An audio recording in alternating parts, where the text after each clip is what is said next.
Hello बच्चों, स्वागत है आप सभी का हमारे YouTube channel biochem classes Prayagraj में।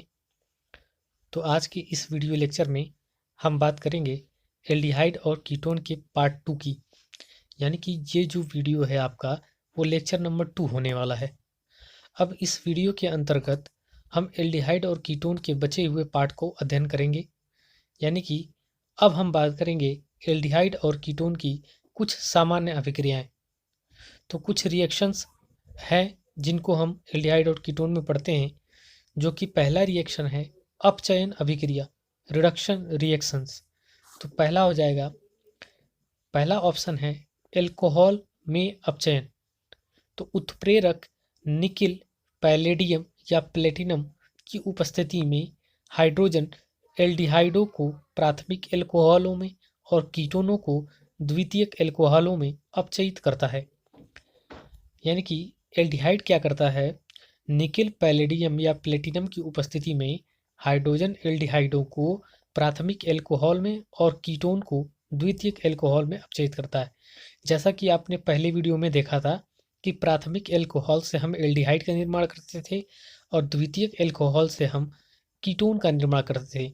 लेकिन इस वीडियो में या इस रिएक्शन में ये उल्टा खेल होगा। जैसे एल्डिहाइड का हम हाइड्रोजन के साथ अपचयन कराते हैं निकिल और पैलेडियम की उपस्थिति में, तो एल्डिहाइड हमको 1 डिग्री एल्कोहल देगा, जबकि कीटोन सेम चीज के साथ हमको 2 डिग्री एल्कोहल प्रोवाइड करेगा। रिएक्शंस आपके सामने हैं, यहाँ पर देख सकते हैं आप। यहाँ पर एल्डिहाइड है, हाइड्रोजन के साथ इसको रिएक्ट कराया गया, किसकी उपस्थिति में, निकिल या पैलेडियम की उपस्थिति में। जैसे ही ये रिएक्शन प्रोसीड होता है, यहाँ पर हमको 1 डिग्री एल्कोहल मिलेगा। 1 डिग्री का पता कैसे चलेगा कि OH जिस कार्बन से लगा होगा वो केवल और केवल एक कार्बन से लगा होगा, इसलिए ऐसे एल्कोहलों को हम लोग 1 डिग्री एल्कोहल के नाम से जानते हैं। दूसरा रिएक्शन कीटोन में, तो कीटोन का हम अपचयन करते हैं हाइड्रोजन के साथ निकिल या पैलेडियम की उपस्थिति में। तो यहाँ भी हमको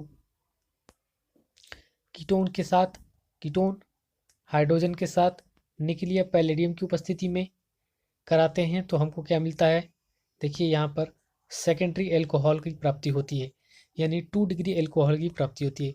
तो 2 डिग्री एल्कोहल आपको पिछली वीडियो में बताया गया था कि OH समूह जिस कार्बन से अटैच होगा वो 2 अलग अलग कार्बन से अटैच होगा, इसको हम लोग कहते हैं 2 डिग्री एल्कोहल। इसको हम कहते हैं 2 डिग्री एल्कोहल। आगे बढ़ते हैं, बी नंबर देखिए, लिथियम एल्युमिनियम हाइड्राइड ईथर विलयन में सोडियम बोरोहाइड्राइड या मेथिल या एथिल एल्कोहल में एल्डिहाइड और कीटोन दोनों को एल्कोहल में अपचयित कर देता है। यानी कि अब क्या करना है, हमको एल्डिहाइड और कीटोन का एक ऐसा रिएक्शन लेना है जिसमें हम अपचयन करा रहे हैं, किसका, कि एल्डिहाइड का और कीटोन का। अब इसके अंदर हम जो इस्तेमाल करते हैं इसका नाम है लिथियम एल्युमिनियम हाइड्राइड। जो इस्तेमाल करते हैं उसका नाम है लिथियम एल्युमिनियम हाइड्राइड। अब साथ ही साथ इसमें हम ईथर भी ले लेते हैं। ईथर को जब मिक्स करते हैं तो हमको मिलेगा प्राइमरी एल्कोहल। ये एल्डिहाइड के साथ रिएक्शन होता है। उसी तरीके से कीटोन के साथ रिएक्शन कराने पर सेम चीज़ के प्रेजेंस में हमको क्या मिलता है, सेकेंडरी एल्कोहल। यानी कि एल्डिहाइड का लिथियम एल्युमिनियम हाइड्राइड और ईथर की उपस्थिति में अपचयन कराने पर प्राइमरी एल्कोहल मिलता है, जबकि कीटोन का लिथियम एल्युमिनियम हाइड्राइड और ईथर की उपस्थिति में अपचयन कराने पर हमको 2 डिग्री एल्कोहल मिलता है। सेम वही चीज़ है। आगे बढ़ते हैं हम लोग। अगला है क्लेमेंसन रिडक्शन, क्लेमेंसन अपचयन मोस्ट इंपॉर्टेंट है। क्लेमेंसन अपचयन आपकी परीक्षा की दृष्टि से काफ़ी ज़्यादा ये पूछा जाता है एग्जाम में। तो क्लेमेंसन अपचयन क्या होता है, इसमें आपको एल्डिहाइड का अपचयन कराना होता है, किसकी उपस्थिति में, जिंक जो कि अम्लगमित होता है, यानी जिंक को हम मर्क्यूरी में डुबाकर इस रिएक्शन में इस्तेमाल करते हैं।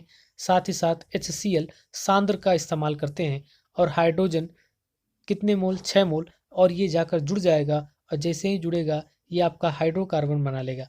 यहाँ पर देख सकते हैं आप, ये क्या बना लेगा, आपका हाइड्रोकार्बन। यानी एल्डिहाइड का हाइड्रोजन के साथ अपचयन जिंक अम्लगमित और सांद्र HCl यानी हाइड्रोक्लोरिक अम्ल के साथ कराने पर हमको हाइड्रोकार्बन और जल की प्राप्ति होती है। यह अभिक्रिया क्लेमेंसन अपचयन कहलाती है। दूसरा रिएक्शन कीटोन के साथ कराने पर क्या होगा, कीटोन की अभिक्रिया हाइड्रोजन के साथ या कीटोन का अपचयन हाइड्रोजन के साथ अम्लगमित जिंक तथा सांद्र हाइड्रोक्लोरिक अम्ल के साथ कराने पर हमको हाइड्रोकार्बन की प्राप्ति होती है। इस प्रकार क्लेमेंसन अपचयन द्वारा हम एल्डिहाइड और कीटोन का जब अपचयन करते हैं तो हमको हाइड्रोकार्बन की प्राप्ति होती है। आगे बढ़ते हैं हम लोग।